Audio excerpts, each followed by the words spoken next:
A Seccional São Paulo da Ordem dos Advogados do Brasil, por sua comissão do acadêmico e da acadêmica de direito, tem a honra de apresentar o webinar A Importância do Papel do Homem na Luta contra o Machismo, evento promovido pela referida comissão, com apoio das Coordenadorias Regionais da Mulher Advogada e das Comissões de Cultura e Eventos e da Mulher Advogada, todas da OAB São Paulo. Informamos que este evento compactua com os Objetivos de Desenvolvimento Sustentável, um pacto firmado entre a OAB e a ONU. Com a palavra, senhoras e senhores, a nossa ilustre doutora Adriana Cecílio Marco dos Santos, presidente da Comissão do Acadêmico e da Acadêmica de Direito da OAB São Paulo. Olá, bom dia a todas e todos. É um prazer enorme receber tantas pessoas nesse evento, pessoas do Brasil inteiro. Que alegria poder contar com esse alcance e em um evento tão especial, em um momento tão especial. Nós estamos comemorando o mês da mulher na CAD. Todos os nossos eventos ao longo desse mês trouxeram e trabalharam esta temática, mas esse evento é extremamente especial, porque esse evento convoca os outros 50%. Nós, mulheres, sabemos porque nós vivemos e experienciamos a necessidade desta luta, mas nós não vamos conseguir vencê-la se nós não pudermos contar também com os homens ao nosso lado nessa trincheira. Então, como nós sempre fazemos, nós encontramos essa temática, nós entendemos a importância dessa temática, então nós fomos buscar a pessoa mais competente, mais capacitada para tratar a respeito desse tema, para falar a vocês com muita qualidade a respeito desta temática. Então, eu quero agradecer desde já ao professor Sérgio Barbosa, que nos honra muito com a sua presença e que nos brindará com essa fala que com certeza trará um novo olhar para muitos e muitas que estão nos acompanhando aqui. E falando em olhar, eu não vou me esquecer, porque da outra vez eu cometi a gafe de esquecer, e é muito importante, então quero fazer a minha autodescrição para, em consideração aos nossos, ao nosso público, as pessoas que estão nos assistindo e que possuem baixa visão ou deficiência visual. Então, eu sou uma pessoa de pele clara, eu estou de óculos, estou maquiada com um batom vermelho e tenho cabelo cacheado, longo e um tom claro, de um castanho claro para loiro. Bem, quero agradecer muito ao nosso secretário-geral, Dr. Jonathan Guimarães, que é uma pessoa extremamente importante dentro da estrutura da CAD, uma pessoa que é o meu braço direito, uma pessoa que sempre apoia todos os nossos projetos, que está presente, que nos energiza com a sua... Sempre, ele é aquela pessoa que eu falo, Jonathan, quem sabe a gente convida o Papa? Ele fala, beleza, vou procurar o e-mail para a gente tentar fazer o convite. Então, ele é essa pessoa fundamental dentro da nossa estrutura, porque ele é essa pessoa que diz, vamos lá, vamos fazer, e faz. Então, eu quero agradecer muito a presença dele, eu sei que ele está aqui em um esforço, porque ele ainda está sofrendo as sequelas do Covid, eu sei que não está fácil para ele está falando lá de Lisboa, para ele é à tarde, então, uma alegria muito grande recebê-lo aqui, obrigada, meu amigo, por tudo que você tem feito por esse projeto que é nosso e que só chegou até aqui graças a você em larga medida. Então, quero agradecer muito a sua presença nesse evento tão importante. E agradecer também aos nossos acadêmicos que estão aqui representando os acadêmicos de direito que compõem a CAD, o nosso querido Thomas, que já esteve conosco em outros eventos, uma pessoa também muito participativa, muito presente e que com certeza vai representar muito bem a todos os nossos acadêmicos. E o João Victor também já esteve conosco em outras oportunidades e que é o nosso embaixador do projeto Incubadora de Talentos na sua instituição. Então, feita esta saudação, acolhendo a todos em nome do nosso presidente, Dr. Caio Augusto Silva dos Santos, que nos permite realizar esse trabalho, que nós buscamos trazer para você sempre com tanto carinho e com tanta dedicação. Então, agradeço a presença de todos, que tenhamos um bom evento passo a palavra ao nosso presidente de mesa, doutor Jonathan Guimarães. Muito obrigada. Muito obrigado, doutora Adriana, pelas lindas palavras. Eu que agradeço por tudo. Antes de tudo, volto a me descrever. Estou com paletó azul, uso óculos, cabelos curtos, tenho uma pele clara. Cumprimento a mesa aqui presente e todos os ouvintes para esse evento tão esperado. Uma palestra que vocês, com certeza, poderão aproveitar de forma satisfatória, a qual foi preparada com muito empenho pela CAAD. Nós estamos muito felizes de receber o professor Sérgio Barbosa, que nos honra com sua presença neste grandioso evento. Professor Sérgio Barbosa, muito obrigado pela sua presença. Em nome da comissão, eu o cumprimento e agradeço novamente pela disponibilidade de estar conosco nesta bela manhã. Como sabemos, um evento como este não ocorre sem que tenha muitas pessoas envolvidas na organização e idealização.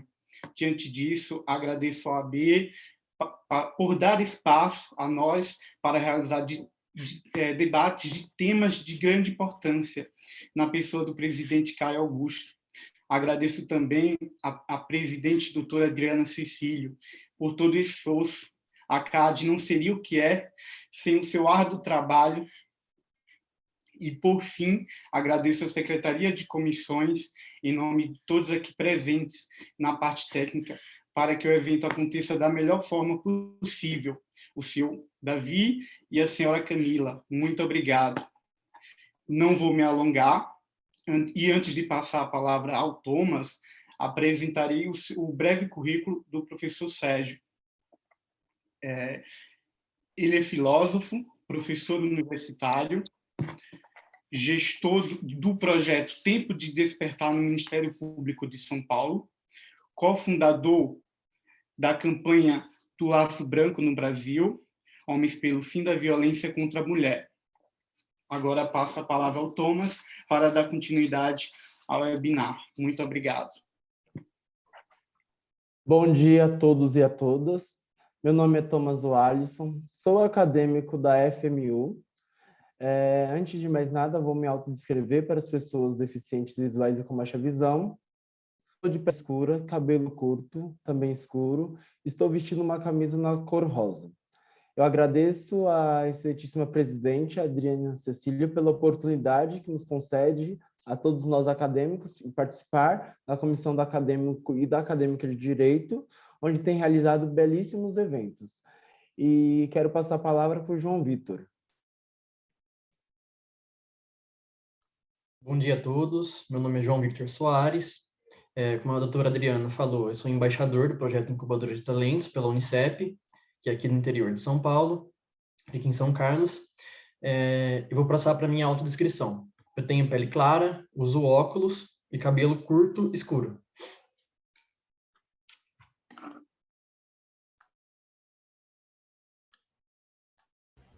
Obrigada, João. Então, agora teremos o imenso prazer de ouvir o professor Sérgio. Professor, a palavra é sua, por favor.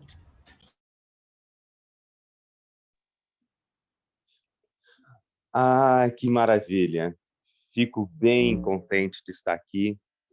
É muito bom ver tantas pessoas. É uma honra, a honra é minha de estar aqui neste mês, contribuindo com toda essa problemática e essa temática, né? Estar discutindo isso com pessoas que entendem o seu papel na sociedade, o seu papel de transformar a sociedade, as pessoas, os vínculos.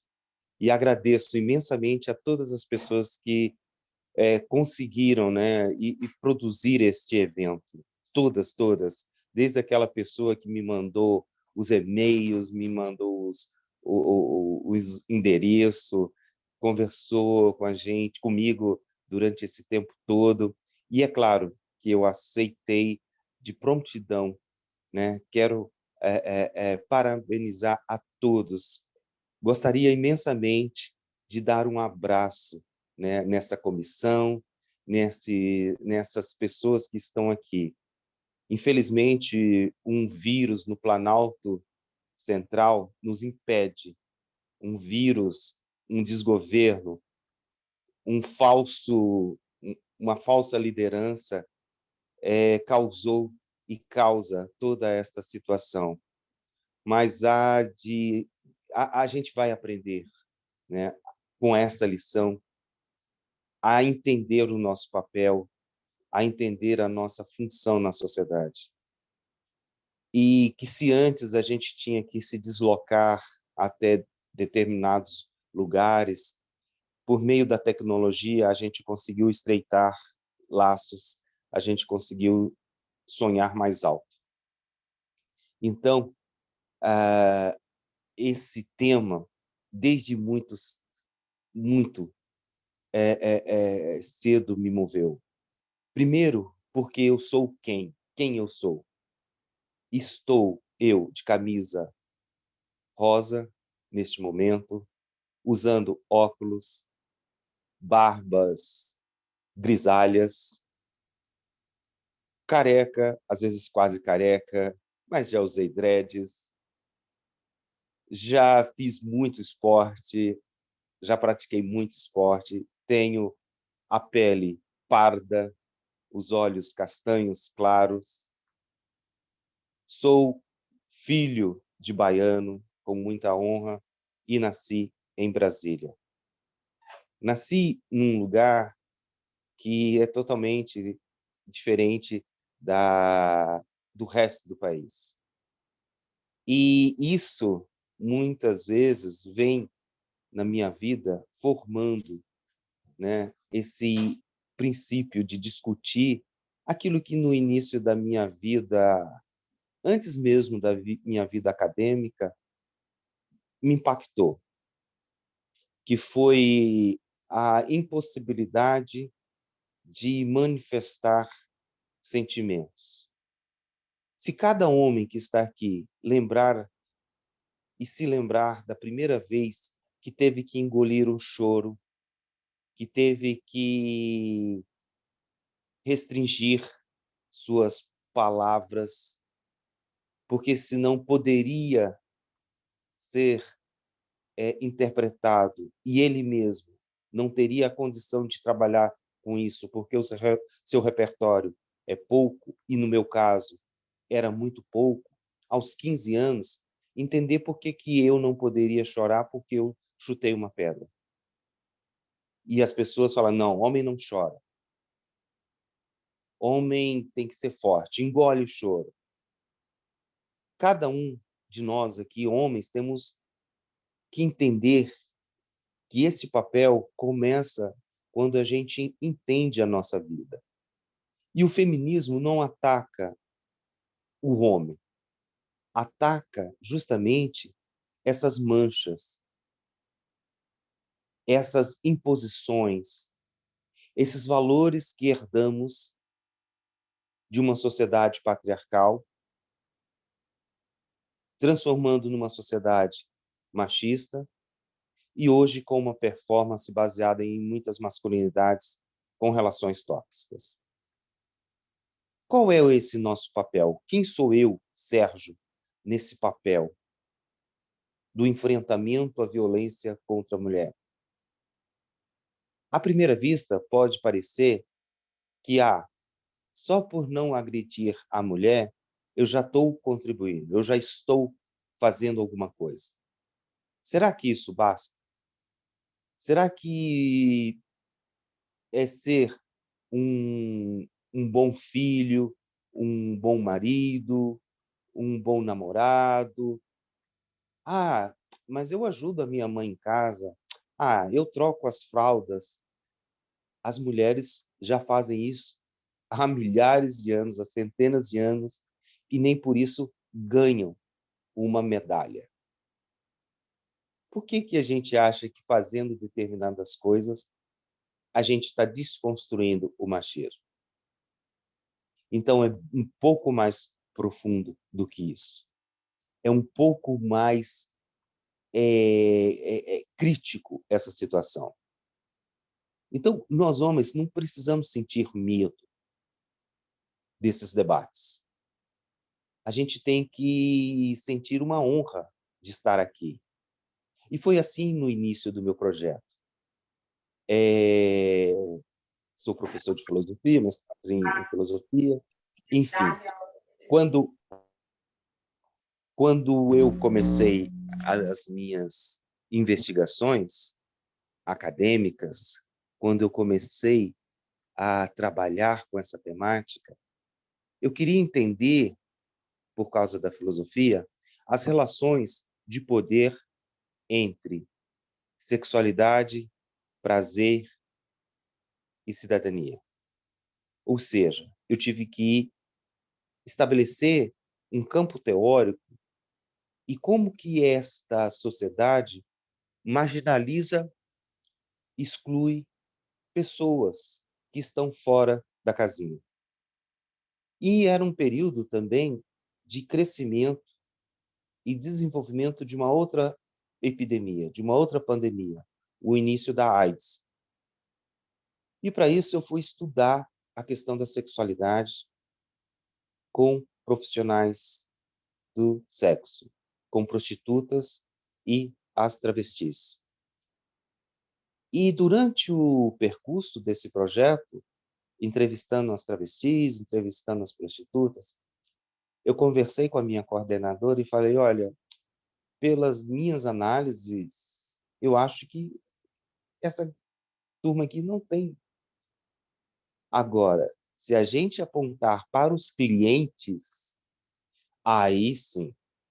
Se a gente apontar para os homens que frequentam as zonas de prostituição, nós vamos entender como é esse ciclo da violência e como que é o ciclo da epidemia da AIDS. Então foi um momento muito rico, porque ninguém queria falar com os clientes, ninguém queria falar com os homens, ninguém queria perguntar por que que os homens pagam mais, se expõem mais, se colocam em risco outras pessoas. E eu comecei a entender que era necessário discutir sobre estes homens. E fui estudar, então, uma coisa chamada relações de gênero. Relações de gênero foi, para mim, uma ferramenta muito importante. Por quê? Porque, pela primeira vez, eu consegui olhar, por meio desta ferramenta, que estas desigualdades são produzidas histórica, politicamente, economicamente, filosoficamente, religiosamente. Então, imagina só, aquela icônica figura do homem puxando a mulher pelos cabelos, com um tacape na mão, todo mundo acha que existiu, mas só que não. Ela é uma figura também construída. Ela é uma figura falando que esta desigualdade é sempre desde a origem da humanidade. Não, não é. E graças aos estudos de gênero, e graças aos estudos das feministas, eu comecei a perceber que existia, então, um start dessa violência, um início dessa violência. Então, como referência bibliográfica, eu comecei a estudar uma professora doutora, Eleiette Safiotti, um livro chamado O Poder do Macho. Veja bem que interessante, porque é na transição dessa sociedade nômade para a sociedade sedentária, porque na sociedade nômade, nos clãs, nas tribos, eles viviam dentro desses núcleos uma harmonia. Claro que tinham conflitos, mas resolviam os conflitos de forma ali mesmo. Podia ter conflitos com outras tribos, outros clãs, guerras, essas coisas todas. Mas dentro ali a relação dos papéis sociais, das relações entre homens e mulheres, eram diferentes, mas não desiguais. A partir do momento em que estes homens e estas mulheres começam a ter papéis diferentes, mas desiguais, devido à acumulação de uma propriedade, objeto. E veja bem, né?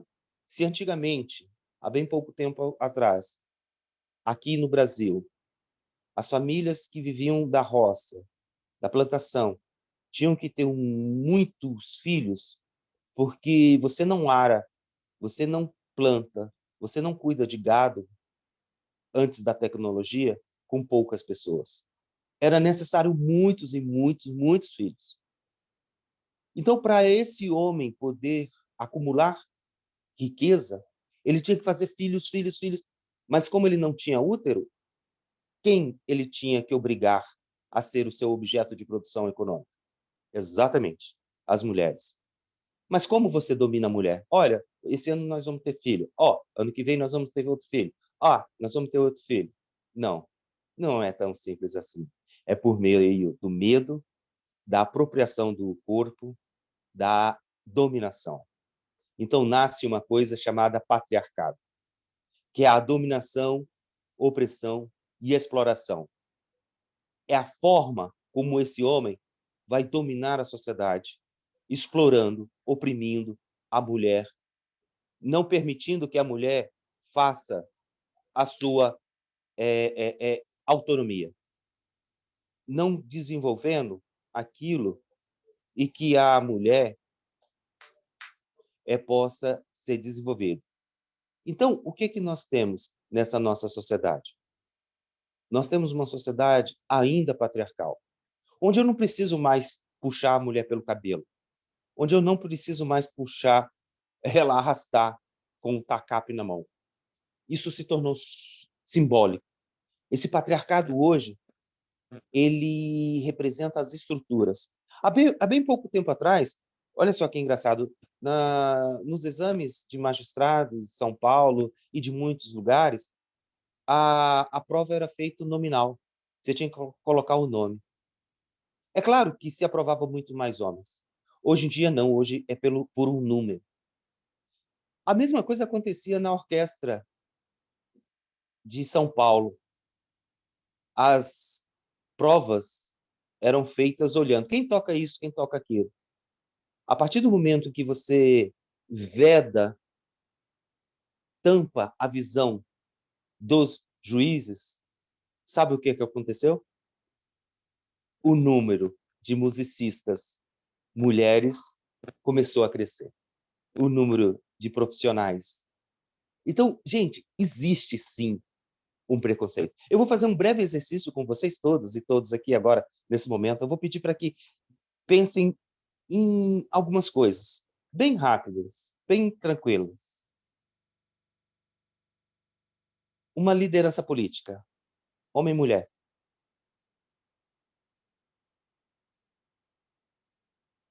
Uma pessoa expoente do esporte.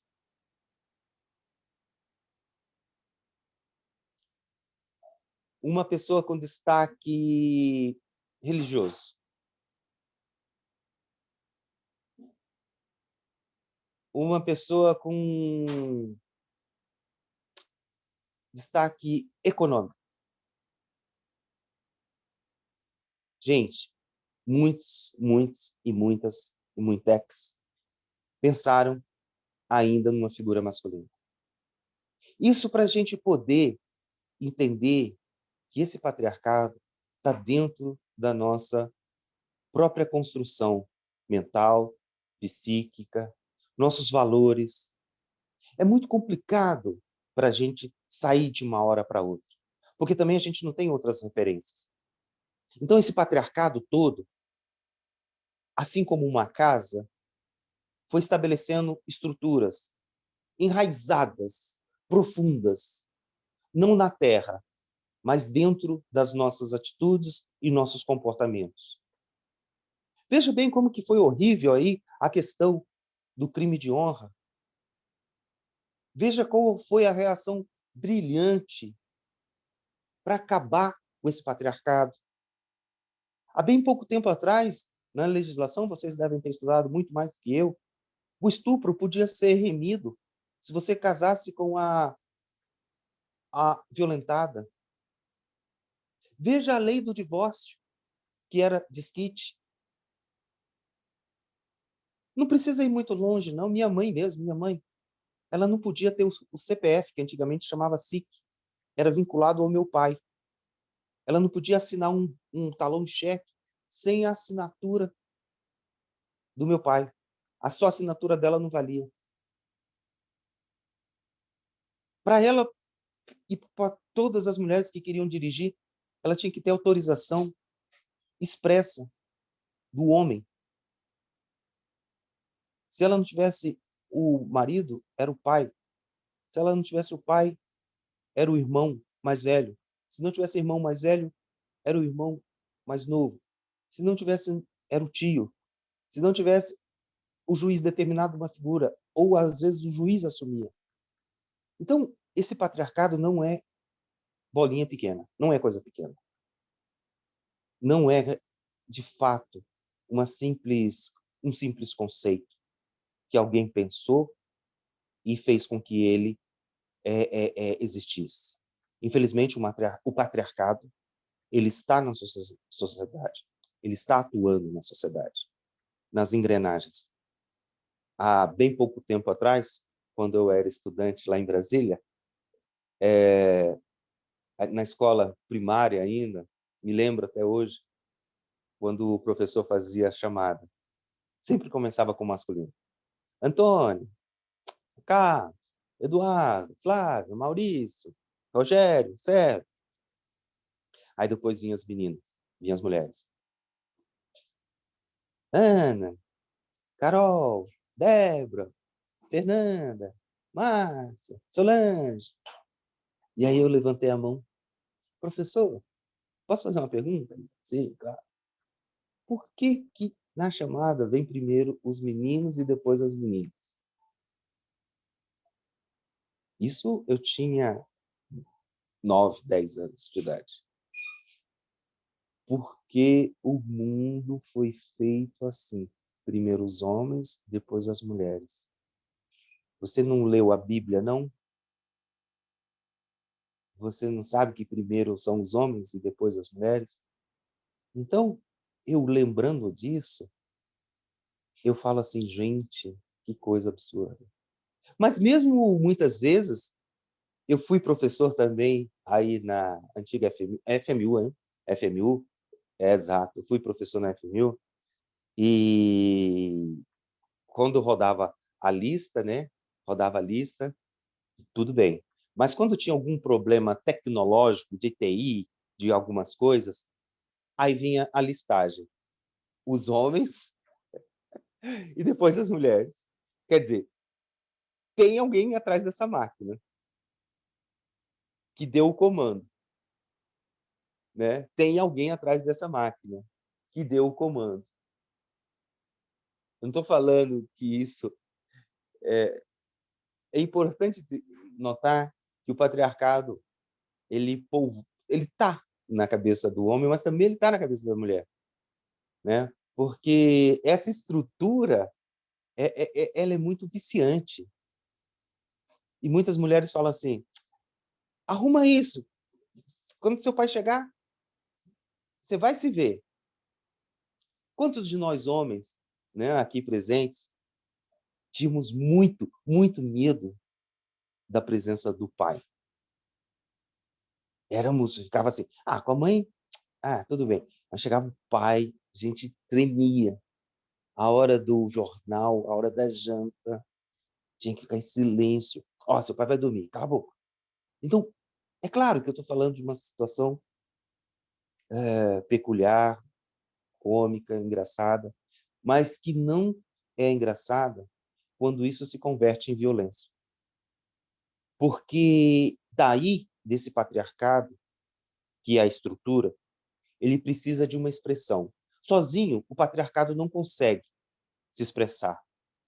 Ele tem que ter um veículo, e esse veículo se chama machismo.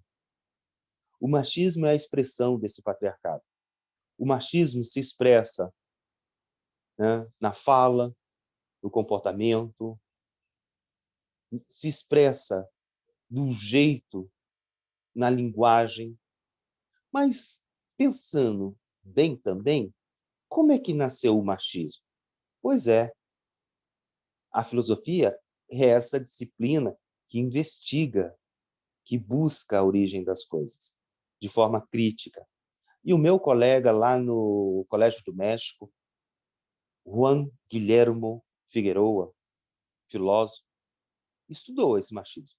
Estudou esse machismo. Por que ser homem na América Latina é diferente de ser homem na Europa ou em qualquer outra parte do mundo? Existe um componente de machismo diferente? Existe. Ele pesquisou isso.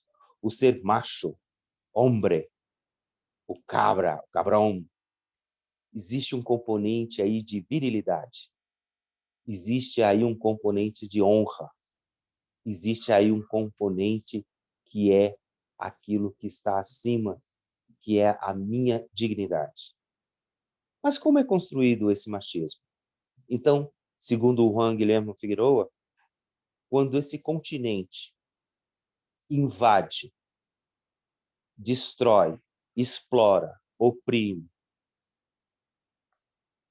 toma conta eticamente, moralmente de um povo, ele precisa instituir um código.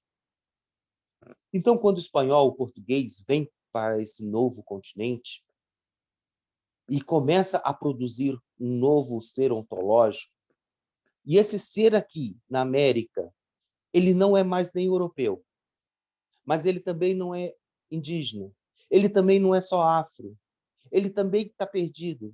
Para ele se constituir enquanto identidade, ele precisa ter alguém sobre o seu controle, sobre o seu domínio. Então, machismo é ter alguém que eu possa mandar. Não importa o nível, não importa. O patrão manda no empregado, o empregado manda na mulher, no homem, o homem manda no filho, o homem manda na empregada, o filho manda no cachorro. A sociedade machista é uma sociedade da ordem imposta. A sociedade machista, você impõe a sua vontade na outra pessoa. E veja bem que isso é muito comum hoje em dia. Às vezes, você estabelece uma relação em que a pessoa, eu não quero isso, eu não gosto de amarelo. Mas veste, fica tão bonito em você. A pessoa acaba vestindo para agradar a outra pessoa. Vamos comer isso. Eu não gosto. Acaba comendo. Mesmo o homem falando, eu não gosto de sertanejo, desculpa. Eu não gosto de sertanejo, mas é obrigado a escutar o sertanejo, porque senão a relação não vai para frente. Mas ele também está cometendo uma violência. Ele também está sendo machista ao não emitir as suas vontades. Se a gente entende que esse machismo é um machismo histórico, é um machismo cultural, social, a gente vai entender que o machismo não nasce no berço, não é um DNA. É pela educação, como dizia Platão, é pelo processo de assimilação de valores, em que você transmite isso para as pessoas. Ou seja, se o relacionamento ele é possessivo, essa criança vai entender que amar significa possuir. Se esse relacionamento é agressivo, ela vai entender que amar é agredir. Então, esse machismo na sociedade, ele é refém de todo esse caldo cultural. Mas se ele é histórico, gente, nós, homens, podemos sim mudar. E ontem, antes de ontem, sei lá, o Fantástico, vai aparecer aí no domingo uma reportagem, a repórter me perguntou, Sérgio, você é feminista? Eu falei, claro que não. Claro que não. Eu sou talvez um antimachista, talvez eu seja um machista em tratamento, porque todo dia eu tenho que me lembrar dele. Todo dia, porque senão a gente escorrega na casca de banana e cai. E cai, gente. Porque o machismo é essa coisa meio encebada, que a gente acha que a gente está agradando, está sendo cortês, está sendo educado. Chegou a flor que faltava nesse jardim. Ah, né? Nossa, como a sala está perfumada, graças à presença da advogada, graças à presença da... Gente, para com isso. Para. O mundo mudou. Avançamos. A gente não pode mais externalizar essa violência. A gente tem que entender, e eu todo dia entendo. Porque quando eu me levanto, eu boto a camisa, seja rosa, qual, eu não estou nem aí. O que vai acontecer comigo? Beleza, vou para o trabalho, agora vou aqui fazer essa live. Mas a mulher tem que pensar o tamanho do decote, se é transparente, se não é transparente, o tamanho da saia, aonde ela vai, como ela vai. Porque senão, o outro lado, nós homens, vamos entender assim, nossa, ela está dando sinais. Ela está dando sinais que eu posso, né, como aquele famigerado deputado aqui na Assembleia Legislativa, a mulher lá explicando uma coisa, e ela foi apalpada. Ah, mas é só um gesto de carinho. Quem disse que ela queria carinho? Quem disse que aquele senhor podia tocar naquela mulher? Então, gente, o machismo é a gente se perceber. E não é feio reconhecer que é machista. É até bonito, sabe por quê? Porque aí a gente entra num processo de discussão, sem ocupar o lugar de fala, mas essa comissão, ela tem essa tarefa, quando chama essa temática. Porque é só o homem querer realmente entender. E não precisa ficar confrontando. Porque eu acho e sinto que, na verdade, que o machismo foi criado para a gente esconder alguma coisa que a gente tem medo. O machismo é uma... Ele não está só nas nossas vivências, mas ele está nas leis. Né? As leis sempre tentam proteger os homens. E aí, quando veio a Lei Maria da Penha, ah, não, é inconstitucional. Não, não é, não é. Gente, o que os homens têm medo de... O que nós temos medo de perder? Nossos privilégios? A gente tem medo de começar a encarar a vida como ela é? E eu estive naqueles países escandinavos, lá, naqueles países vikings, uma vez. Gente, o negócio lá é diferente mesmo. É muito interessante. Eu fui tentar abrir a porta para a mulher e falou: Você acha que eu não consigo? Eu falei: Caraca, mano, que negócio é. Mas para a gente perceber, né? Ah, Sérgio, então agora a gente pode dar bibi fonfon, fazer um fio-fio, né? O que a gente pode fazer? Cara, simplesmente respeitar. Primeiro a si e a mulher. Eu fui trabalhar dando formação para jovens aprendizes e sobre gênero, sobre masculinidade, machismo, para homens e mulheres jovens que estão no primeiro emprego. Gente, qual é a grande dificuldade? Principalmente das mulheres jovens. Sérgio, fui assediada. Eu estou aqui trabalhando, aprendendo, e já aprendi que o mundo da mulher é um mundo muito assediado. Então, gente, isso para mim, eu fico até assim chato, é muito chato, seu. É muito ruim, seu. É muito ruim. Porque uma vez eu estava entrando num elevador, só tinha uma mulher, meu, ela foi pro fundo do elevador. Eu falei, nossa, eu devo estar muito feio. Eu devo estar muito feio para ela ir pro fundo do elevador. A outra vez, a gente veio assim, calçada, tal, tal. Ela mudou de calçada. Será que já aconteceu isso com alguns homens aqui? Com algumas mulheres aqui? Ter que mudar de calçada? Você vai sentar ao lado de uma mulher num ônibus, eu pego muito transporte coletivo, ela fica assim, ó, ela se, ela... Já aconteceu isso aí com vocês? Com homens e com mulheres? Você já sentiu o medo da mulher? E mulher, você já sentiu esse medo do homem? Eu falei, que coisa estranha. Ela nunca me viu e está com medo de mim. Para ela, eu sou um potencial agressor. Para ela, eu sou um potencial abusador. Para ela, eu sou um potencial homem que vai dar uma cantada. Por quê? Nesse universo dessas masculinidades, aí já entro no terceiro conceito, a nossa performance ela é baseada nas conquistas, num modelo em que eu tenho que aparentar, né, esse determinado poder.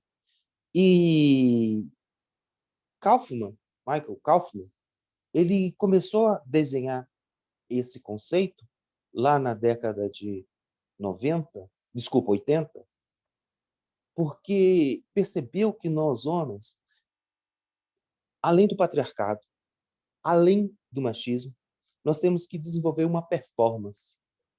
Nós temos que cultuar determinados valores para que a sociedade nos veja de forma poderosa, dominante e controladora. Nós homens nunca podemos ser frágeis, sentimentais, nós não podemos errar. Eu não sei aqui, né, muitos jovens aqui, mas antigamente, antes da existência do celular, antes da existência de qualquer aplicativo de endereço, tinha uma Bíblia de ruas. Tinha uma Bíblia de rua, com todas as ruas da cidade, tal, tal. E foi o período em que eu vim para São Paulo. Eu falei, nossa, porque Brasília é só você saber um pouquinho de coordenadas de René Descartes, que você logo se localiza norte, sul, leste, oeste. Se sabe contar até 10, você nunca se perde em Brasília. Agora, em São Paulo, que as ruas não têm uma continuidade, as ruas não são retas. Começa ali, volta aqui. Aí eu falei, meu Deus. Aí tem rua que é contramão e volta. Aí tinha que ter aquele guia, né? E aí eu falei, putz, eu não tenho. E aí qual era a minha vergonha de perguntar para outro homem que eu não sabia da rua? Quantas rodadas? Homens, por que homens não demonstram que não sabem as coisas? Se eu perguntar aqui para qualquer um de vocês, exceto o pessoal da região norte, o que é Bacaba? Bacaba, vamos saber o que é Bacaba. Só o pessoal lá de Belém, Maranhão, sabe o que é Bacaba. Eu aprendi. Primeiro, eu aprendi a comer açaí do jeito lá. Depois eu vim para São Paulo e falei, isso é açaí? É açaí. Eu falei, não, isso não é açaí. Açaí... Então, é interessante isso. O que é ser homem nessa sociedade? Será que é ainda reproduzir esses valores que eu tenho que saber, que eu tenho que dominar? A lógica Foucaultiana, saber e poder. Como que isso representa essas masculinidades? E aí, na década de 80, através dos estudos também achados por Antonio Gramsci, um cientista social italiano, foi desenhada uma perspectiva das masculinidades hegemônicas, que estas masculinidades se expressam através de uma hegemonia. E para chegar a essa hegemonia, eu tenho que eliminar tudo aquilo que pode me enfraquecer. Eu tenho que me afastar de tudo aquilo que pode me tornar inferior, inclusive o feminino, inclusive aquilo que pode ser afeminado. Não posso. A masculinidade hegemônica é aquilo que compõe o lugar social desse homem na sociedade. Rapidamente, depois, na década de 90, o conceito de Pierre Bourdieu, masculinidade dominante. Surgiu, então, esse conceito relacionado à forma como a gente multiplica e potencializa essas masculinidades, reconhecendo que tudo aquilo que tem importância na sociedade é do masculino. É aquela brincadeira lá da ESPN, lá, que mostra um jogador, uma pessoa atleta escuro, fala, quem é esse jogador? Aí todo mundo, Neymar, tal. Aí é a Marta. Uma pessoa surfando no escuro, aí, é o Medina, é o Mineirinho, aí é uma mulher. Então, essa masculinidade dominante é aquilo que automaticamente eu relaciono com o masculino. E aí, na década, em 2010, 2011, um cara na Universidade de Psicologia de Harvard, lá, criou um termo que, se traduzisse para o português, seria masculinidade e relações tóxicas. Só que a gente tem um mito ainda do primo pobre, a gente esquece de trabalhar com todo o conceito, e aí traduziu diretamente masculinidade tóxica. Isso não existe, tá, gente? Masculinidade tóxica é alguém que criou, alguém que inventou aí. O nome correto é masculinidade das relações tóxicas.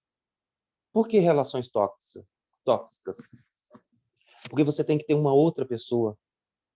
Você tem que ter a toxicidade também da outra pessoa. Porque a toxicidade, ela se dá numa configuração. Ninguém é tóxico sozinho. Ah, eu sou um homem tóxico. Não. Não, eu tenho que ter um raio. E isso é muito interessante. Ou seja, para a gente poder desconstruir toda essa violência contra a mulher, a gente tem que passar por todos esses processos, entender tudo isso. O patriarcado, o machismo e essas masculinidades que expressam e desvalorizam as mulheres na sociedade. E vou falar, dói menos que tomar a vacina do Covid. Dói. Não.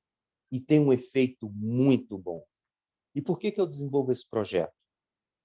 Porque eu quero sair de uma sociedade punitivista para uma sociedade educativa. E por que eu acredito nesse projeto de trabalhar com homens autores de violência? Porque só punindo, como diz Paulo Freire, você só pune o indivíduo. Você só marca aquele indivíduo.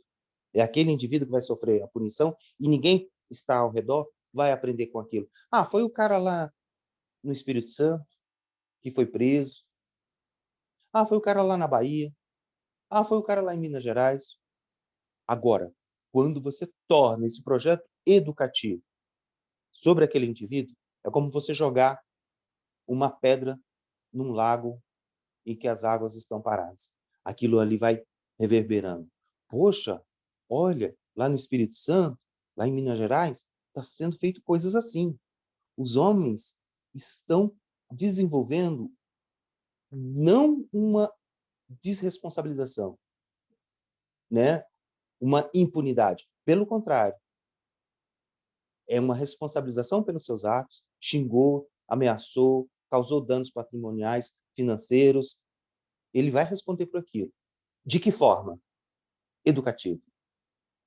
Então, eu utilizo alguns filósofos, claro, Sartre, Derrida, Levinas, Emmanuel Levinas, um filósofo da Lituânia, para a gente poder, nós como os homens, nós, e cada um que está aqui, sem boletim de ocorrência, espero, não ter boletim de ocorrência na vida, a gente poder desconstruir essas partes que estão dissimuladas dentro da gente como verdades. Então, para ser homem, eu tenho que ser viril, é o reino do falo. Para ser homem, eu tenho que ser forte, é o... Bom, no meu tempo era o Conan, o Bárbaro. Agora deve ser outro, deve ser aquele cara havaiano lá, ou que fez o homem aquático lá, o Aquaman, né? Hoje em dia deve ser aquele cara barbudão lá, o fortão lá. Nós tínhamos que ser objetivos, cartesianos, nós tínhamos que entender da lógica, da objetividade. Então, se a gente quiser ser homem, é muito legal. Se a gente quiser ser homem, é muito bom, porque a gente respira, porque a gente abre novas oportunidades. E aqui não tem nenhuma conotação sexual e sexista. Eu estou falando que vocês podem assistir depois vários filmes, eu vou deixar com a comissão, vários filmes, vocês podem entender de forma, né, a partir da arte, a partir da música. Tem um filme Minha Vida de João, tem Homem.com, tem Não é Fácil Não, e tem um filme com mais de 30 anos, que é o Agora, Acorda, Raimundo Acorda. O primeiro filme que inverteu assim a posição de homem e mulher na sociedade. Antes do e se eu fosse ele, essas coisas. E é muito legal, muito bom. E eu vou passar para a comissão e vocês possam acessar isso. E eu acho que eu vou deixar agora para as perguntas, né? Por favor, me orienta aí, Adriana. Eu acho Perfeito, que professor. Nossa, dá para que conversar. exposição. Olha, o chat está repleto aqui de elogios, as pessoas dizendo, olha, professor, poderia ficar ouvindo o senhor o dia inteiro. E realmente, eu confesso que eu mesma aprendi muito. Na publicação de divulgação do evento, eu escrevi, né, a masculinidade tóxica, não sabia que era masculinidade das relações tóxicas, mas aprendi muito, achei extremamente valioso todos os ensinamentos que o professor trouxe. Quero passar a palavra ao Jonathan para ele fazer as considerações dele, para depois os nossos mediadores poderem passar as perguntas. Temos muitas perguntas aqui também. Obrigada, professor. Muito obrigado, professor Sérgio, pela excelente exposição. E é engraçado que até a mulher sofre, né, essa desigualdade, até na tributação de gênero. Se você perceber, existem até pesquisas, né, da Fundação Getúlio Vargas, né, na pessoa da professora Tatiana Piscitelli, que ela relata sobre isso, que geralmente os brinquedos femininos são mais caros do que os dos meninos, né? Então é muito engraçado essa questão. A roupa é mais cara. Exatamente. Então, ou seja, só a tributação é maior, né? Agora eu passo a palavra para o João, o qual fará uma pergunta. Professor, parabéns pela palestra, muito importante, muito legal. Realmente dá para ficar escutando falar o dia todo, porque fala muito bem, o tema é muito gostoso de escutar. Ainda mais para a gente que é homem, né? A gente parar para refletir um pouco essas coisas é muito importante. Eu vou tomar a liberdade de começar com uma pergunta minha, né? É uma pergunta barra provocação. É assim, fiz um textinho aqui. Muitos estudiosos da formação do povo brasileiro, como Sérgio Buarque de Holanda, no livro Raízes do Brasil, consideram que a herança rural está diretamente relacionada aos problemas do povo brasileiro, como o machismo e o racismo. Levando em consideração essa herança rural, como combater essa lógica rural e o patriarcalismo? Bah, foi longe, hein? Foi no Sérgio Buarque. Eu vou dizer o seguinte, essa herança rural, ela ainda é uma marca, é um legado na nossa sociedade muito grande. E também quando o Sérgio Buarque pega a caneta, ele pega a caneta como um homem e que vai olhar a sociedade a partir desse patriarcado, desse machismo. Ele também está legitimando e reproduzindo o mesmo machismo. Que essa caneta que ele pega, ele vai olhar essas relações e vai, infelizmente, também reproduzi-las nas suas falas, nos seus textos. Assim como tem falas machistas em músicas, falas machistas em livros religiosos de várias matizes, não só cristã, judaica. Então, a sua pergunta é muito legal, porque esse patriarcalismo, assim como a Marilena Chauí fala, é um horror. Por que é um horror? Porque ela se perpetua na sociedade. E nós, homens que estamos aqui, precisamos desconstruir isso. Primeiro dentro da gente. Como é que se desconstrói isso, segundo Levinas? Pela alteridade. Se colocar no lugar do outro para você criar empatia. Se você não se colocar no lugar do outro, você nunca vai entender que a nossa sociedade ela é racista. Ainda se vendem apartamentos na planta com empregado, com quarto de empregada doméstica. A nossa arquitetura é uma arquitetura machista. As nossas formas, se vocês forem a Brasília, dentro do Congresso Nacional, vocês vão ver o tamanho dos banheiros. O tamanho do banheiro masculino, o tamanho do banheiro feminino. Infelizmente, Oscar Niemeyer, por mais brilhante que seja, e todo o resto, não pensou nesse feminino. Não pensou. Pensou numa sociedade ainda baseada nesse patriarcalismo. Então, João, eu acho que é dever de cada homem que está aqui dentro, quando for pegar a caneta, pensar nessa alteridade, nessa empatia. E veja só que legal, eu tinha um irmão com a mesma idade, né? E aí minha mãe ia comprar calçados, tênis. Então, se ela comprasse 2 tênis iguais, tinha desconto, né? Em vez dela comprar um, comprar outro diferente para ele. Então, ela comprava sempre os 2 iguais, a gente calçava o mesmo número, né? Só que, às vezes, eu gastava mais, eu sujava mais, e eu ia tentar usar o sapato dele, o tênis dele. Mesma coisa. Só que a pisada era diferente. E aí eu falava, vai, que sapato horrível. Peraí, mas eu tenho igual. Então, eu falava assim, tá, empatia. Eu acho que isso é tão legal que eu resgatei, né? Porque, às vezes, é a mesma coisa, mas é só porque está no outro, você desvaloriza.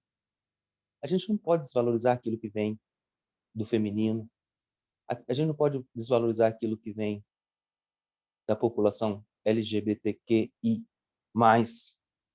A gente não pode desvalorizar da população negra, indígena. Não, a gente não pode desvalorizar nada daquilo que vem do outro. A gente precisa valorizar. O patriarcalismo é isso. É a desvalorização daquilo que vem do outro. Veio dessa mulher? Ela estava também à noite numa festa, bebeu muito. Ele estava na periferia. O que está tendo? Não. Então, a gente, como homem, a gente não pode mais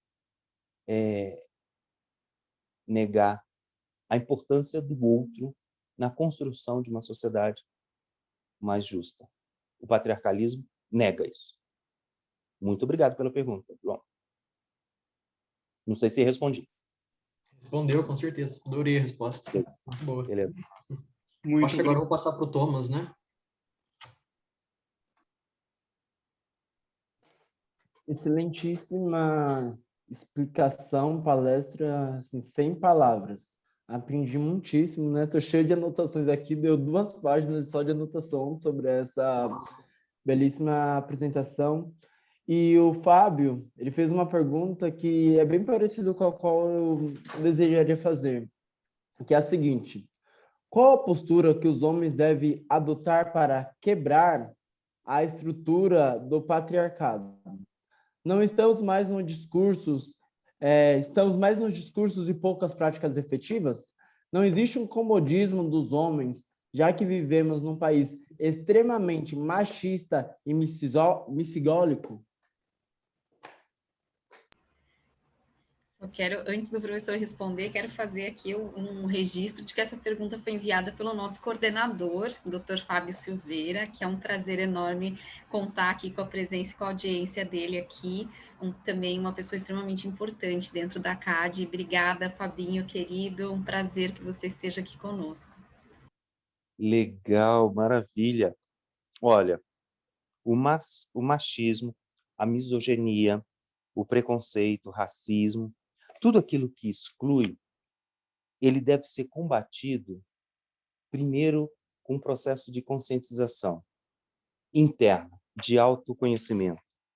Então, quando a gente trabalha lá com os homens autores de violência, quando a gente trabalha lá com os homens que chegam com a faca nos dentes, com o zóio, né, vermelho, assim, a primeira coisa que a gente faz é perguntar se ele está se escutando. Cada homem que está aqui presente deve, primeiro, escutar, observar. Numa relação, por exemplo, vamos lá partir para isso. Ciúme é normal? Um pouquinho. Nem aquele pouquinho é normal. Mas, Sérgio, segundo o Spinoza, o ciúme é muito parecido com o luto.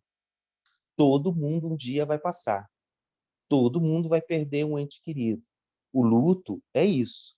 Você passa aquele período e depois tá bom, só lembra do sujeito com alegria, tal. Ele se torna patológico quando você passa a viver a partir do luto, beleza? Então, quando você fica cultuando 10, 20, 30 anos, né?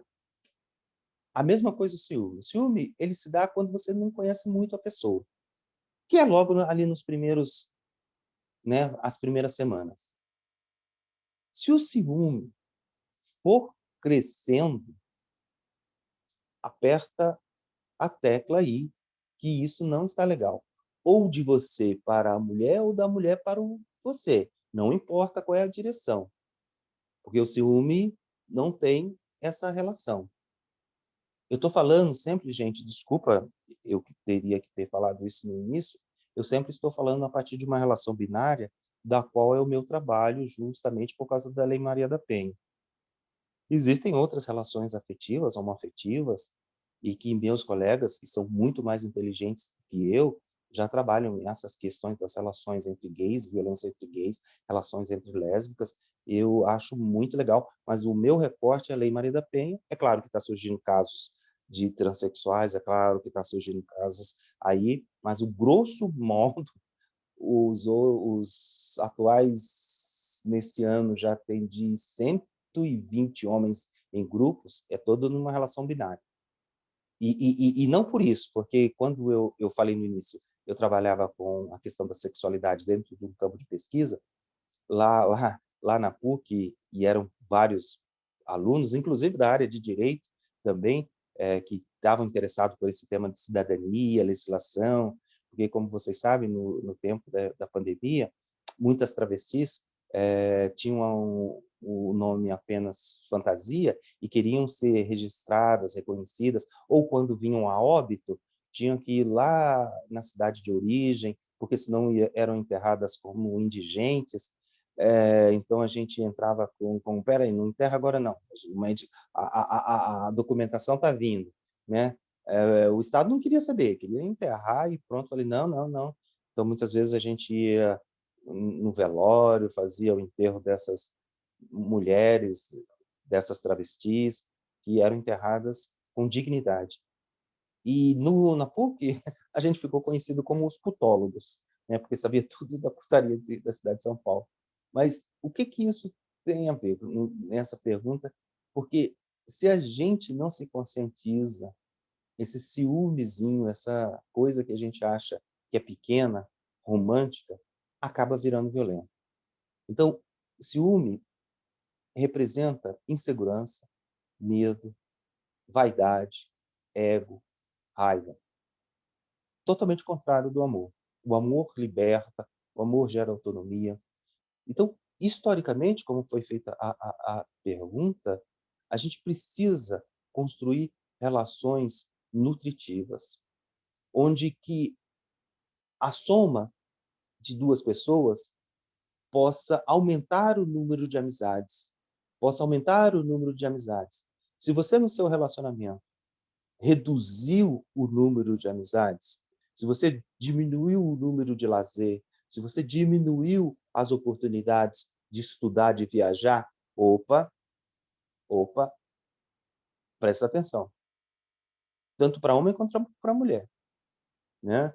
Eu não estou falando daquela, então agora eu estou namorando, eu tenho que continuar saindo com os meus amigos na quarta-feira para jogar sinuca. Leva. Não, mas só meus amigos. Tudo bem, expõe, abre o jogo, né? Eu não estou falando para esse patriarcalismo, essa situação da misoginia, do racismo, conforme foi a pergunta, a gente tem que desconstruir a partir da gente mesmo, das relações. E como é que você sabe que está desconstruindo? A partir dos frutos.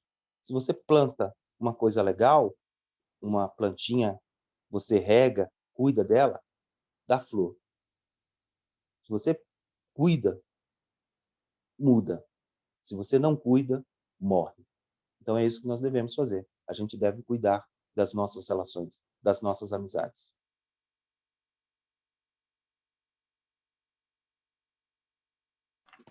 Posso ler mais uma pergunta? Sim, senhor João. Ó, a Xênia Maria Albino mandou uma pergunta aqui também. Vivemos em uma sociedade machista, preconceituosa e com violência às mulheres. Deixa o ônibus passar aqui. O senhor acha que as mídias sociais, e aqui eu vou completar, eu vou incluir nas mídias sociais que ela falou que, de modo geral, a mídia da televisão e o ambiente das redes sociais, ajudam ou atrapalham na mudança desse processo? Obrigado pela oportunidade. Ah, que pergunta legal. Ela, ao mesmo tempo, ajuda e, ao mesmo tempo, atrapalha. Depende do que você vai fazer o uso disso daí. Se é fake news, não, né? Se é coisa aí, é lógico que atrapalha. A mídia, como diz Castells, Maurice Castells, ele vai apenas repetir aquilo que é vivenciado na sociedade. Só existe Big Brother porque a sociedade produz isso. Não é o Big Brother que cria os valores, porque as pessoas que vão para lá vivem nessa sociedade. Só existem caras que conseguem ter 1 milhão de seguidores por falar coisas, porque a sociedade está carente disso. Se você, meus colegas filósofos, homens, veja a característica dos filósofos homens da mídia e veja as características das filósofas. Existe uma diferença gritante. Não preciso nem falar nominalmente.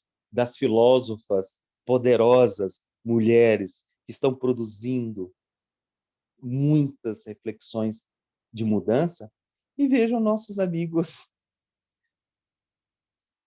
filósofos ou pseudo-filósofos que estão na mídia. E aí você vai tirar a sua conclusão, né? Alguém conhece a Moser? Conhece as fantásticas Chauí? Incomodam, né? Essas mulheres incomodam. A Djamila, minha amiga, a Djamila, ela incomoda pra caramba, porque ela fala de um feminismo, ela fala de uma filosofia a partir da cor, da mulher preta, e isso incomoda muitos filósofos, que falam muito bonito, claro. Ah, que legal, né? Escrevem livros, dão palestras, cada palestra R$50 mil, uma coisa assim maravilhosa. Tem campo para tudo a mídia, tem campo para tudo. E eles estão fazendo o trabalho deles e estão aí, né?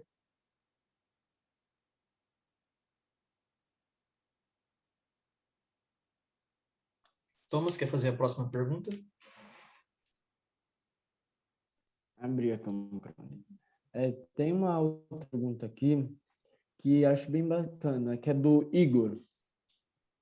Professor Sérgio, o dizer que o homem que o homem legitimamente sofre pode se sentir podado ao perder privilégios? Eu não entendi. Homem? O dizer que o homem legitimado sofre por se sentir podado e perder privilégio? O que o homem legitimado... Ah, Em tá. outras palavras, ele acha que se o homem ele é meio que machista, ele sofre porque ele acha que vai perder seus direitos e seus privilégios. Sim, sim, entendi agora. Beleza. Gratidão, Thomas, pela ajuda aí. Geralmente, homens têm medo de mulheres que não têm medo de homens. Ou seja, quando uma mulher que tem autonomia, conhecimento e formação e não é apenas uma passiva e quer discutir os processos, esse homem acha que está sendo subtraído dos seus direitos. Primeira característica importante de um homem autor de violência ou qualquer homem que se aproxima de ser agressivo é a insegurança. Homens inseguros reagem com muita raiva e ódio quando alguém coloca o dedo na ferida, quando apontam a necessidade de mudança. Uma segunda característica de homens autores de violência ou agressivos é o ego. Homens que se comportam de forma machista são muito egocêntricos, querem tudo para si, o mundo gira em seu redor, eles têm a verdade, eles têm a melhor nota, eles têm a melhor retórica, se acham inquestionáveis. Se esses privilégios foram construídos nessa situação, e aí eu vou pedir para que vocês leiam também um livro muito clássico, O Segundo Sexo. E aí vocês vão entender de que privilégios a gente precisa abrir mão. É o privilégio que determina esse lugar na sociedade. E uma terceira característica desse homem, que é autor de violência, ele é bastante compulsivo. Compulsivo na comida, compulsivo no sexo, compulsivo no conhecimento, tem uma vontade extrema de dominar a outra pessoa, e quando vai numa festa, ele quer se sobressair, mantém a parceira, a namorada, a mãe, qualquer pessoa do sexo feminino sobre a sua lei, sobre o seu cuidado. Então, essa pergunta é muito legal porque a gente mostra o seguinte, a gente precisa, sim, identificar esses traços, primeiro na gente mesmo. Existe um exercício que eu faço com os homens que é bem simples para ver o quanto que esses homens conseguem ou não fazer. É o seguinte, e vocês poderão fazer também posteriormente. Chegue perto de alguém que você conheça há muito tempo, que é seu amigo ou sua amiga. Pode ser mulher, pode ser homem, mas não pode ser da família. Não pode ser pai, mãe, irmão, irmã, tio, tia, avó, nenhum parentesco. Pode ser colega de trabalho, pode ser colega de faculdade, pode ser colega da infância. Não tem relação nenhuma contigo. E que te conhece. Peça a ele para te falar 3 defeitos. 3 defeitos. Mais ou menos, quando eu faço isso com homens, menos de 20% consegue fazer essa atividade. Não consegue por quê? Primeiro, não consegue achar que tem defeito. E segundo, não consegue achar um amigo que o conheça. Pois é, muito cruel ser homem. A gente tem poucos amigos. Mulher não, né? Mulher quando está com problema, fala dos filhos, fala da situação, fala da coisa. Homem não, homem fica, não, tá tudo bem, vou dar um jeito. Dá um jeito em quê? Não, vou dar um jeito. Não mostra a dificuldade, esconde a dificuldade. Seja ela financeira, emocional, sexual, afetiva. Não fala, né? Então, é muito difícil essa pergunta me direciona a esse caminho. Muito boa pergunta, porque a gente é como se a gente fosse um castelo de areia. Já brincaram de castelo de areia? Muito legal. Castelo de areia, a gente constrói lá, tal, brinca. A gente não quer que ninguém destrua, né? A gente mesmo. Então, o que é um castelo? O castelo é a nossa fortaleza. Em linguagem simbólica, né? O castelo sempre tem paredes grossas, uma ponte elevadiça para fazer contato. O castelo é o lugar que a gente se esconde. Os meninos se escondem. Nós, homens, nos escondemos. A gente se esconde de quê? Das nossas próprias frustrações. A gente não tem coragem, muitas vezes, de falar que não consegue, não faz, porque é humilhante para um homem achar que isso, né? Então, esses machismos só serão vencidos quando a gente se tornar fraco. E aí a gente se fortalece. Quando a gente continuar com essa fortaleza, a gente ainda vai ser fraco. Então a gente precisa, para vencer tudo isso, mostrar que nós podemos compartilhar, a gente deve de compartilhar o poder. Que esse lugar, esse topo da montanha, não é um pico, mas é um patamar. E que as mulheres não querem apenas o 6 pela meia dúzia. Não, não é isso. Não precisamos ficar preocupados. Se os homens trataram as mulheres durante milhares de anos de forma vil, de forma dominante, não é agora que as mulheres irão fazer isso. As mulheres querem uma sociedade mais justa, espaço, proteção, cuidado e carinho. Só isso. E amor, é lógico. Ok. Obrigado, Sobretudo. professor. Que eu tenho mais uma pergunta, professor. Assim, Sim, senhor. Sérgio, você poderia dar exemplos básicos de falas machistas que muitas vezes reproduzimos sem perceber a gravidade por estarem enraizadas há tanto tempo em nossa sociedade? Você quer que eu fale das minhas? Das nossas, né? Das nossas? Olha, cara, por mais de 30 anos trabalhando, outro dia numa reunião, e aí, com pessoas já conhecidas, eu falei, desce do salto. Aí, quando eu falei isso, eu falei, putz. Aí a pessoa olhou assim para mim, né? Desce do salto. Sabe o que significa isso?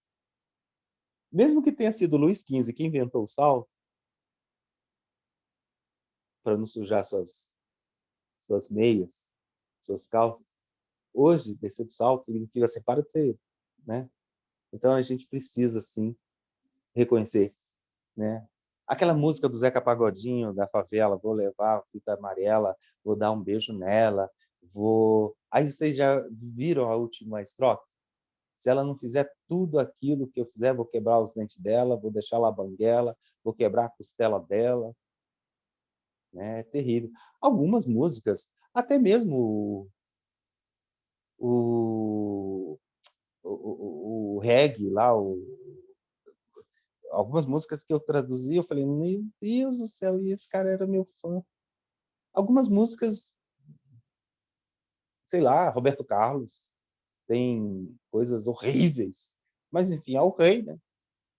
Mas tem músicas assim, e no dia a dia, a gente sempre escorrega, porque os filósofos, e aí eu vou chamar para minha área, para o Platão, né, a mulher é um ser invertido. O Aristóteles considerava a mulher um ser inferior.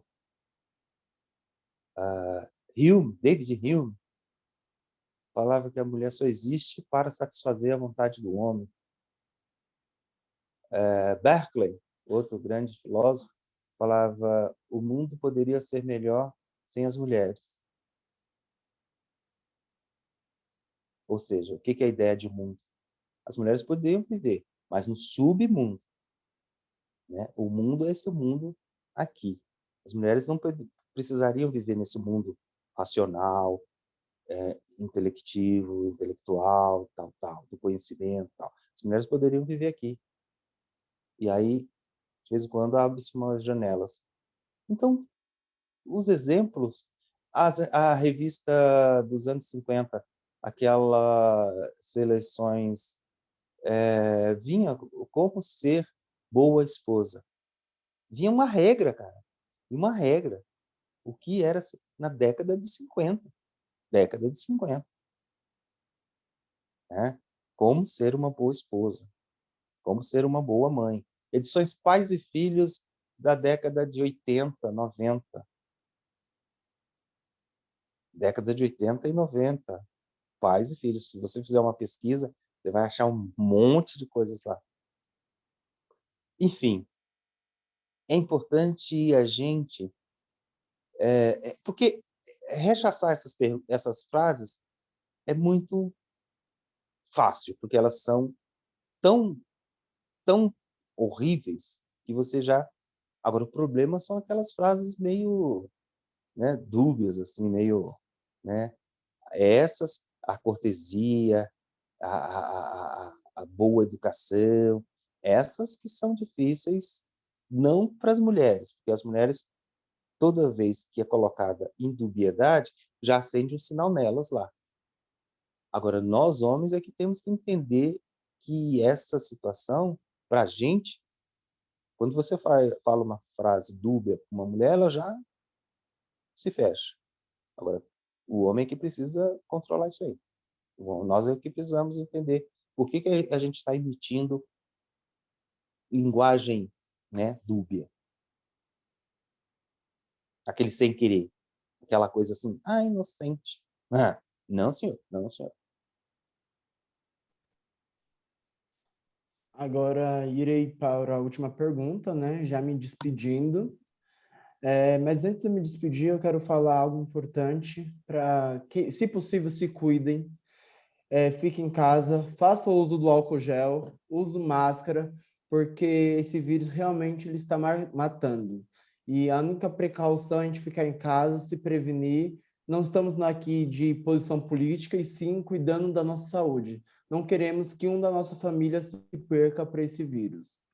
Então, esse é meu apelo a todos vocês, que se cuidem e que podemos ser vacinados o mais rápido possível. A pergunta que eu vou fazer é da Giovana, que ela pede alguma indicação de leitura para que os homens compreendam o papel na luta contra o machismo. É uma luta política. E eu digo que não sair de casa, usar máscara, além disso tudo, tire esse presidente do poder. Bata panelas. Manifeste. Porque não existiu e não existirá genocida tão grande quanto essa situação. Depois você usa máscara, depois você o Covid, mas tire esse presidente, pelo amor de Deus. Se manifeste, não fique em casa. Claro, bata panelas, no sentido de... A luta política é uma luta que se dá por articulações. A luta política é uma luta que nós, homens, temos que entender, por exemplo, e a pergunta tua é boa, hein? Daria outro seminário, então. Cuidado, tu está abrindo uma coisa aqui bem legal. A luta política, por exemplo, seria nós, homens, entendermos a questão do aborto. Entendeu? Por que está tantos anos parado? Por que o aborto está emperrado? Aliás, corre o risco, né? Porque se o aborto passar, é uma vitória feminista? Não, é uma vitória da sociedade. Porque como que uma menina de 13, 12 anos, ou seja ela qual for a idade, não tem a liberdade de decidir sobre o seu corpo? Então, essa luta política significa, no caso do aborto, do estupro, uma consciência política sobre o corpo. Então, eu vou passar outro livro aqui, A História do Corpo na Sociedade Brasileira. A história do corpo na sociedade brasileira é esse processo de colonização do corpo da mulher, do sexo da mulher, da sexualidade da mulher. Então, a gente precisa, de certa forma, participar, sim, politicamente. É claro que vai ter uma passeata, uma manifestação das mulheres, beleza, vamos lá. Tem a OAB Mulher, mas participar cada vez mais desses eventos, né? Não ficar com vergonha, não. Eu lembro que no primeiro eu fui na Federal do Rio de Janeiro, lá pela professora Lívia, Núcleo de Estudos de Gênero, lá em 80 e tantos. Meu Deus, estou velho. Participar de um debate lá, e eu fui o único homem em mais de 80 mulheres a trazer a importância do homem nas discussões de saúde sexual, saúde reprodutiva. Por que é tão importante trazer os homens nesse palco? E acho que hoje vocês acertaram de uma forma brilhante. Como os homens, né, ser companheiros, não adversários. Não, não. Como a gente, nós homens, eu, você, João, a gente ser companheiros dessa luta. Certa vez me perguntaram, Sérgio, o que você acha sobre o aborto? Eu falei, eu não acho nada, eu acho que a mulher tem que achar aquilo que ela achar, eu estou achado. Pronto, respondi rapidamente. Acho que a legislação tem que mudar, acho que a forma do médico tem que mudar, de tratar uma mulher que passa por aborto, o parto, a escola, a educação. Então, isso é um movimento político, Thomas. Pena que foi a última pergunta, mas dá para muitos outros debates e fechou muito legal. O número de mulheres pretas, né, sendo assassinadas ou infectadas e morrendo pelo Covid, porque estão naquela condição de fica em casa, mas ficar em casa com televisão, com Netflix, com a geladeira cheia, com celular, com pacote, beleza, eu consigo. Com delivery, putz, hoje não vou almoçar, o que eu vou pedir? Se eu tenho um cartão de crédito, tudo bem. Agora, vai numa comunidade, entender o que é ficar dentro de casa. Com esse homem, com essa criança, que não está sendo alimentada na escola. Então é isso aí, Thomas. Obrigado pela pergunta. Eu que agradeço essa reflexão. Professor, gostaria de agradecer pela nossa conversa, foi muito legal. Agradecer a palestra, agradecer a doutora Adriana por mais uma oportunidade. Ela que é sempre muito atenciosa, muito carinhosa com todos da comissão do acadêmico e da acadêmica de Direito. Agradecer ao pessoal da OAB São Paulo, que ajudou na organização aqui, ao Jonathan, e a todo mundo que participou divulgando. Mandar um abraço para todo mundo da comissão, para todo mundo da Unicep, que é a minha faculdade, para todo mundo do grupo dos embaixadores. Eu quero dizer que foi um deleite escutar o professor falar, foi muito legal. Fala muito bem, fala concisa, com propriedade. E eu espero que numa próxima oportunidade eu esteja aqui de novo com o professor, porque sobraram algumas perguntas ainda que eu gostaria de fazer, mas que o tempo escasso não permite. Beleza. E é isso, né? Agradecer a todos vocês que estavam aqui com a gente, né? Mais de 300 pessoas nos assistindo, foi muito, muito legal. Muito engajamento, né, do pessoal. E é isso, obrigado, pessoal, pela atenção. Muito obrigado, João. Professor Sérgio, mais uma vez, agradecemos imensamente pela sua brilhante intervenção sobre a importância do papel do homem na luta contra o machismo e pela sua disposição de seu tempo para participar desse brilhante evento e falar de um tema como esse, de grande relevância. Para finalizar minha fala neste evento, agradeço a todos que estão nos assistindo através da plataforma Zoom e pela página da comissão no Facebook. Desejo a todos uma excelente Páscoa e espero que todos estejam bem em virtude do momento de pandemia e que essa situação passe logo para voltarmos a uma vida normal. Meus sentimentos a todos os familiares das 298 vítimas da Covid no Brasil. Enquanto isso, fique em casa, proteja você e o próximo. Doutora Adriana, a palavra é sua. Obrigada, Jonathan. Obrigada, Thomas, João. Professor, sem palavras para agradecer. Assim, aqui o chat está realmente repleto de elogios, as pessoas se sentiram muito tocadas por tudo que o senhor trouxe. Acho que é um tema essencial, é um debate que precisa ser trazido, porque de forma, às vezes, equivocada, as pessoas compreendem, né, a doutrina da professora Djamila Ribeiro, entendendo que a questão do lugar de fala, então o homem não pode falar sobre feminismo, o homem não pode se colocar em um ambiente, se alguma coisa está acontecendo, porque eu sou homem, eu não posso falar. Então, tá equivocado. Ó, veja a potência da fala do professor e o quão transformador foi para todas as pessoas que estiveram aqui conosco aprender sobre tudo isso.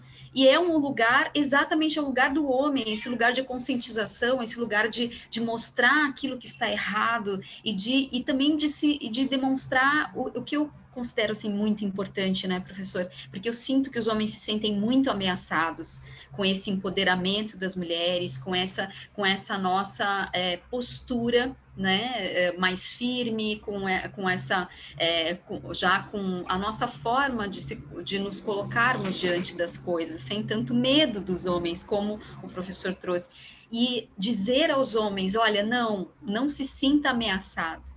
Isso é muito importante e muito necessário. Queria perguntar se o professor gostaria de fazer suas considerações finais, antes que eu faça o encerramento do evento, mas agradecendo, assim, imensamente por essa manhã transformadora.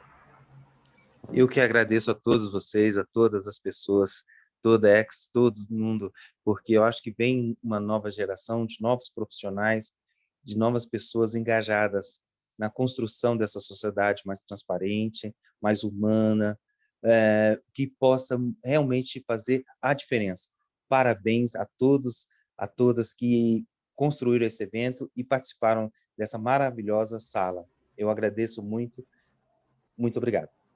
Obrigada, professor.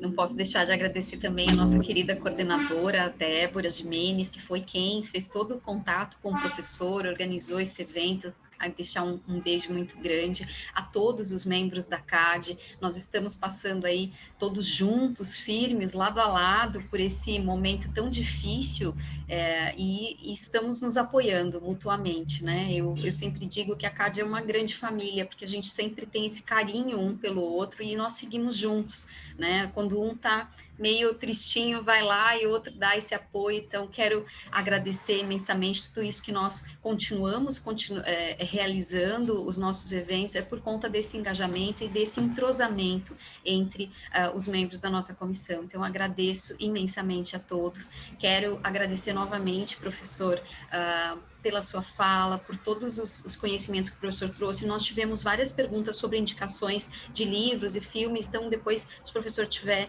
a disponibilidade de nos passar, eu sei que eu anotei as que o professor passou, mas se o professor tiver outras, a gente faz uma postagem de agradecimento sempre e sempre publicizamos todas as indicações trazidas. E esse tema em especial é muito importante que as pessoas realmente leiam, que as pessoas estudem, que as pessoas conheçam, para que elas tenham argumentos para participar com qualidade dos debates em relação a essa temática. Então, quero dizer também que aqui nós tivemos mais de 330 pessoas aqui no Zoom, e através da plataforma do Facebook, nós tivemos aí o alcance de mais de 570 pessoas. Então, realmente foi um evento grandioso, com um tema que merece toda essa audiência e com um palestrante que conseguiu tocar a todos nós, trazer esse conhecimento tão importante exatamente na medida que nós havíamos sonhado e idealizado quando pensamos nesse evento. Então, quero agradecer imensamente, professor. O senhor faz parte da história da CAD, faz parte da história dos nossos acadêmicos e acadêmicas de direito. E uma coisa que eu sempre digo, né, aos nossos expositores, existe uma certa magia de participar dos nossos eventos, porque em algum momento lá adiante na sua história, o senhor vai esbarrar com algum profissional do direito que vai dizer, olha, professora, eu estava na graduação ainda e assisti a sua palestra, e por conta da sua palestra, eu fiz um trabalho de conclusão de curso e hoje eu trabalho com isso.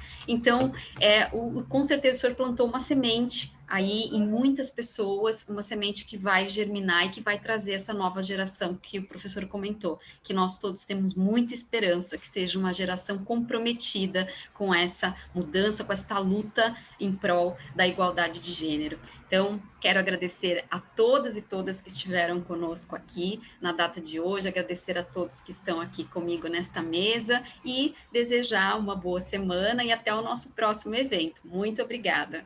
Um abraço.